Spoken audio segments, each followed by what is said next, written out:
Non, non, non, bisous, non. Non, là, là, non, pas du tout, je fais jamais ça.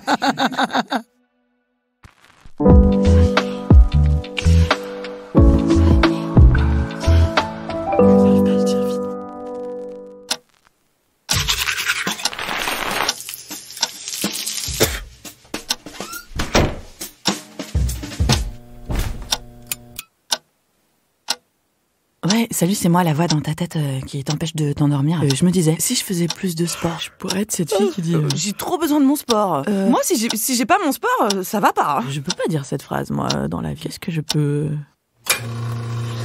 moi, si j'ai pas mon 4e café, ça va pas. Ça, je peux le dire. Mais le café, c'est pas près d'être une épreuve aux Jeux Olympiques. Si je sous-loue mon appart à des gens pendant les JO de Paris 2024, il faut que je le loue à des sportifs ou des journalistes sportifs. C'est pire. Ils vont le voir tout de suite que c'est pas un appartement de sportifs. Profondeur du canapé, abusive. 2 machines à café, une friteuse. Ça sent pas bon, ça. Des verres Coca-Cola, clairement obtenus en cadeau dans des menus Maxi Best-of. Peut-être qu'ils le savent pas, ça, les journalistes sportifs. Bon, je pourrais mettre un poster, au moins. Une meuf, alors, quand même, une sportive. Surya Bonali?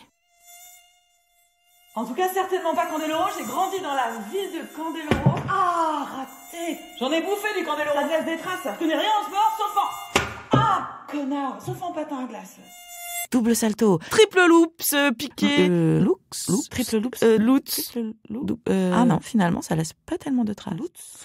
Oh, sinon, je peux leur mettre l'ascenseur hors service. 14 étages à pied, friteuse, pas friteuse, ça devient un appartement de sportif. Si je montais tous les jours mes 14 étages à pied, ça suffirait à faire de moi une sportive? Demain, je le fais. Ah mais merde, ce sera les Jeux Olympiques d'été. Je suis pas sûre que Surya Bonali, ça marche pour les JO d'été. La glace, ça fond. Elle peut faire du patin à roulettes, quoi. Mais je suis pas sûre que je trouve un poster de Surya Bonali en train de faire du patin à roulettes. À voir sur le bon coin, tiens. Ils vont penser que c'est un geste écolo militant, un symbole de la fonte des glaces. Il faudrait vraiment que je fasse plus d'actions écolo. Demain, je fais un truc fort contre la fonte des glaces. Je sais pas, un photomontage de Candeloro qui est dans l'eau parce que la glace elle a fondu. Non, les gens vont pas comprendre. Puis je aime pas Candeloro, ni la glace, ni le sport. Ah, on commence une liste. Alors, ni le téléphone, ni prendre l'ascenseur avec un voisin, ni ma gueule, ni le moment où ils sont obligés de sourire au patinage artistique alors qu'ils ont des notes de merde et un tendon pété, ni l'ensemble bolloré, ni les gousses d'ail quand elles ont pas été désarmées. C'est pas bon pour la digestion, ça. Ça me fait des gaz.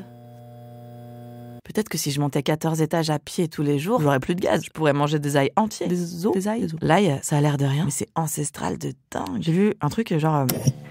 Les Égyptiens avaient gravé sur la grande pyramide de Khéops. Ils avaient gravé sur la grande pyramide de Khéops la quantité d'ail, d'oignons et de radis. De radis? Ouais, de radis. La quantité d'ail, d'oignons et de radis consommée par les esclaves pendant la période de construction de 20 ans. Les Égyptiens, ils mangeaient de l'ail pour garder la pêche. Ça te fait rigoler? À 5 fruits et légumes. Oui, c'est pas très marrant. Un jour, ils ont pas eu leur ration d'ail. Bah, première grève de l'histoire de l'humanité.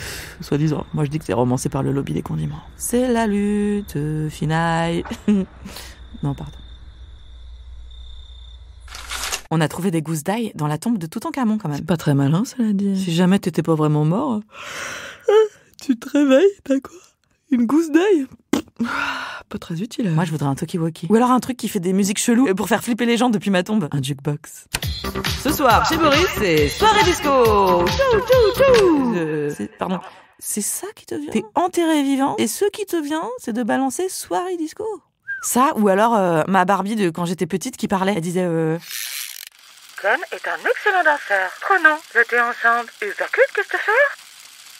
On n'a jamais compris ce que c'était la 3e phrase de Barbie. Jamais. Ça restera un mystère. Ah, le salaud! L'ail, dans la Grèce antique, ça servait à un truc. Parce que les femmes, elles avaient le droit de participer à une fête traditionnelle, célébrer la déesse de l'agriculture. Mais à condition qu'elles devaient rester chastes. Obligé. Ah, raté. Pourquoi? Oh, pour le plaisir de nous réglementer la chatte, comme d'habitude, j'imagine. Donc pour rester chaste, elles devaient faire fuir les mecs et elles avaient plusieurs stratégies. Comme nous quand on met des écouteurs sans la musique. Les écouteurs pour avoir une excuse pour pas te parler, du schmoll. Mais sans la musique pour rester en vigilance. Qu'est-ce qui nous complique la vie, là? Les meufs de la Grèce antique, elles avaient pas d'écouteurs. Donc à la place des écouteurs, elles mangeaient de l'ail. Parce que les gars de Grèce, ils aimaient pas l'odeur, ça les repoussait. Ah, on la connaît pas, la tragédie de Racine. Andromaque et la laine de chacal. Songe, Céphise, à cette nuit cruelle où j'ai bouffé de l'ail pour me rester pucelle. Ouais, soirée celle-là. Moins 5000 avant Jésus-Christ et on est déjà en train de faire semblant de changer de trottoir à cause des chacals qui chacalisent. Moins 5000 ou moins 500? Je sais rien, tiens, je suis nulle. Purée, moi, au Trivial Poursuite, j'ai des camemberts en négatif, quoi. Je dis tellement de conneries, je dois rembourser du fromage. C'est fou, j'en connais pourtant des trucs. Mais pas les trucs... Il y avait une question l'autre jour.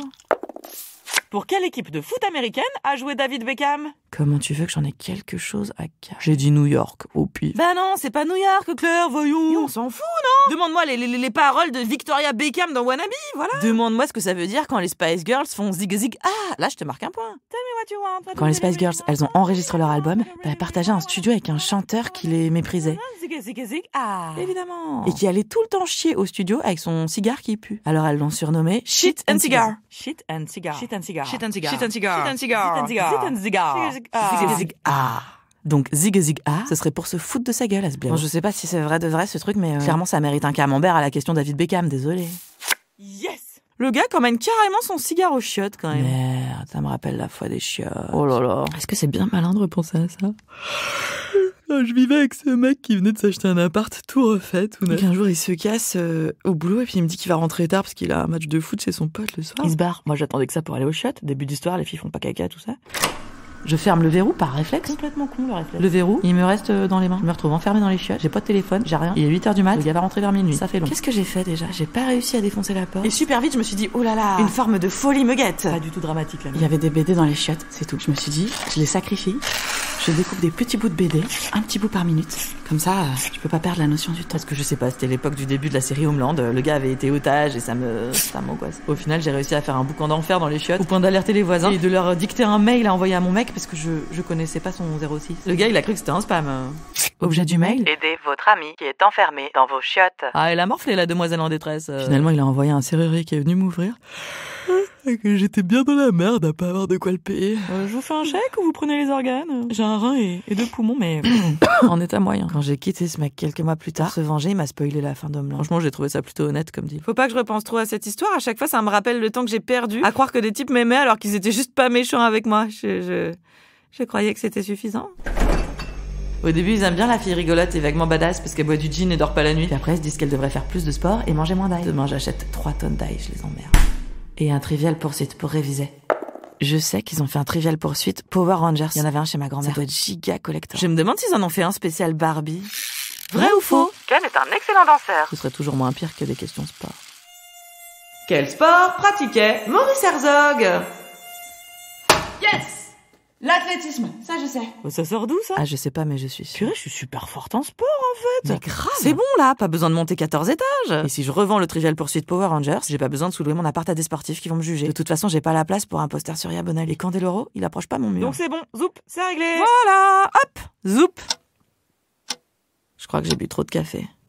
C'est pas plutôt l'alpinisme, Maurice Herzog? Ah merde. Tu dors? Non. Faut que j'aille aux toilettes. Tidor est un podcast de Binge Audio. Autrice Claire Fégreux.